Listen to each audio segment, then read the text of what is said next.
Picking up from where we left off, so Zach, this case turned into a multiple homicide. What kind of motives turn a criminal into a serial killer? Is it hedonistic? Ritualistic? Copycat criminal? Sex-related? Cannibalistic? From the Bureau's statistics.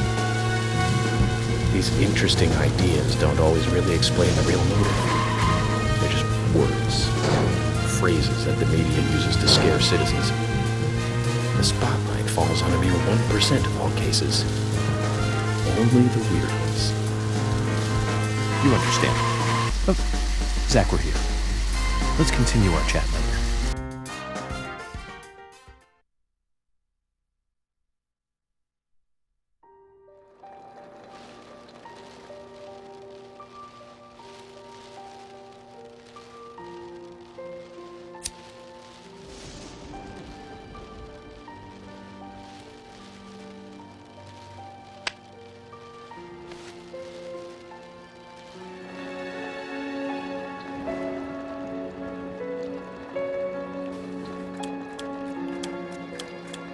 Zach, let's go over our progress. From what Olivia told us, and the sketchbook we found at Becky's house, Nick and Diane became our primary suspects. There were a couple of reasons for this. First, Becky gave the missing locket to Diane. Also, Nick has no alibi for when Anna and Becky were killed. We followed Nick to the art gallery, which led us, unfortunately, to our third victim.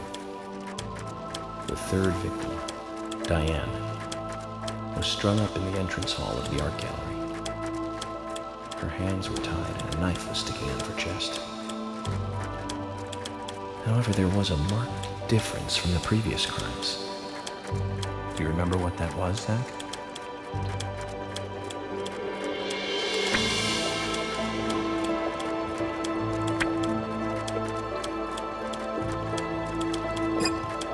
No, that's not it, Zach.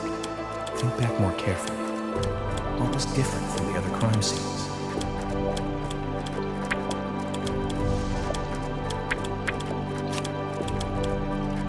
That's right. Diane was still alive. This suggests that very little time had passed since the crime was committed. Which means the criminal was still close by. Somewhere near the scene. There are two possible candidates. Nick was knocked out in the entrance. Zach, who was the other person in the gallery?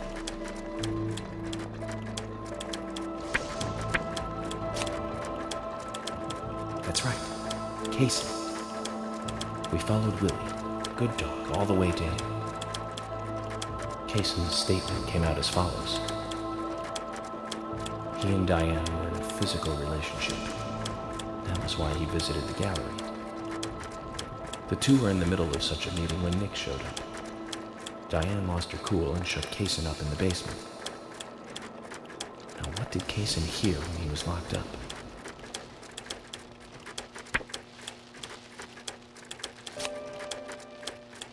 That's it. The sound of boots passing by. Nick was wearing boots that day. Which means it was likely that Diane met with Nick in her room. Nick said he argued verbally with Diane about her playing around with men, but they eventually decided to go out drinking to make up. However, immediately after that, Nick was attacked by someone in the entrance hall and knocked unconscious. They saw the rest. Zach, do you think that Nick is our serial killer?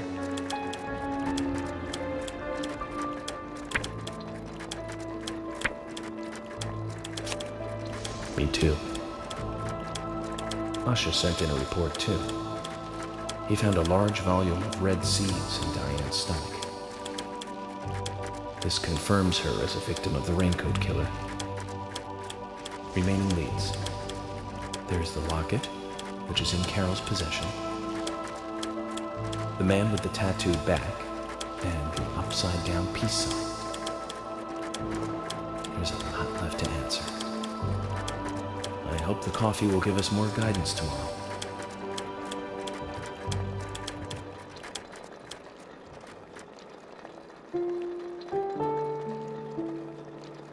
Zach, what did you think about George pouring his heart out? I was surprised. It's the end of a monarchy.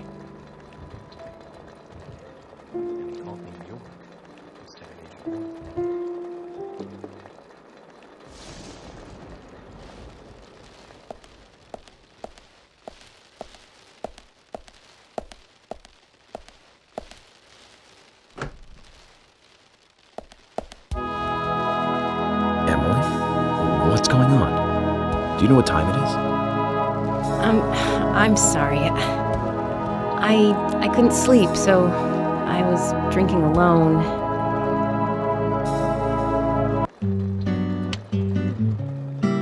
My mother was a very kind woman. She always smiled so brightly. Baked cakes and cookies every day. She'd say that I needed the sugar because I spent so much time thinking. My father was always quiet. We never talked much. He was a federal agent, just like me. And he was hardly ever at home. The only words he ever had for me were harsh ones. I had a vivid imagination, and I remember he once said this to me.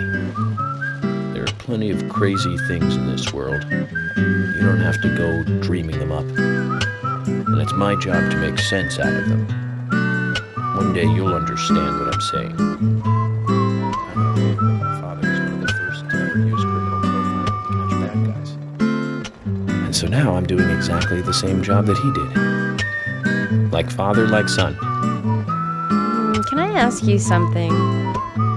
Shoot. Mind if it's something personal? Fire away. Who's Zach?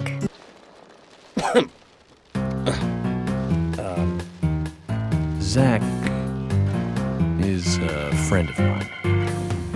Oh, so you do have friends. Yeah. He's my only friend.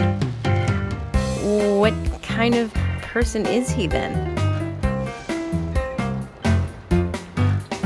Well, I've never seen his face. But he's always with me, and we discuss everything. When did you become friends? A long time ago. Back when I was a child.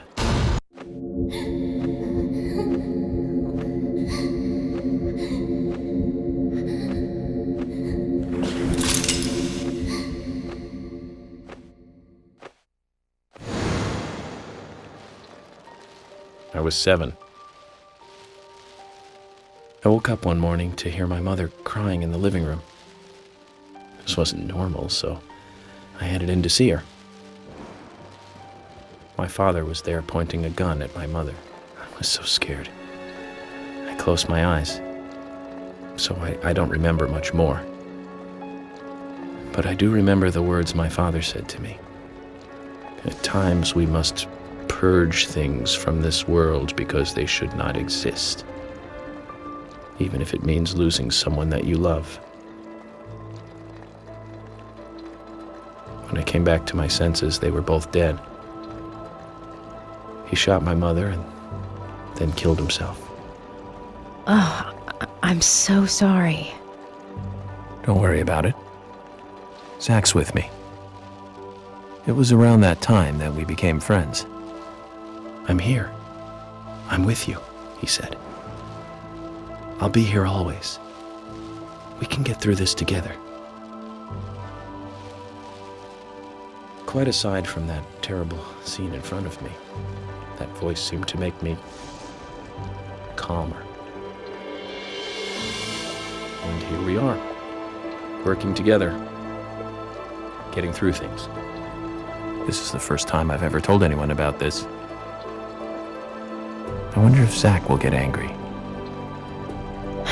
That's a sad story. But I don't want you to take this the wrong way, but I'm sure there was a reason for what your father did. I know. I think maybe I became an agent to find out why he did what he did.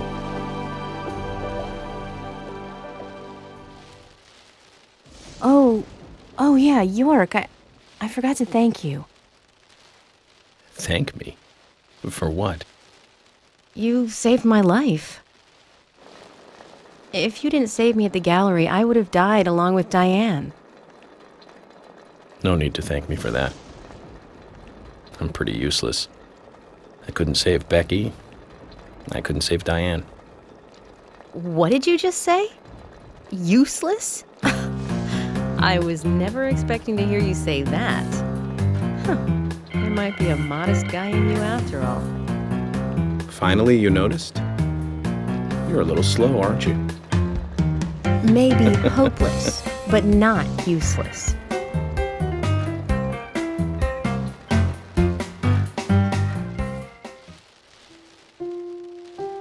Zach, do you think Emily got home safely?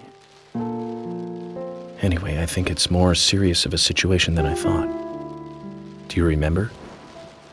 Our conversation with Emily. She's really interested in you. I think she's starting to have certain feelings for you. If that's the case, Zach, you and I are rivals. This is a very serious situation indeed.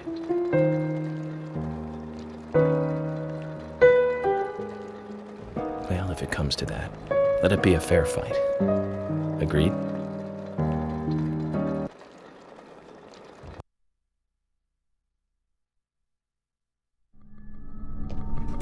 Thomas! Let me out of here! Come on, please! Just a moment. 1 second. Hate it in here, Thomas. I think I'm going mad. I know you're there! Come on, please!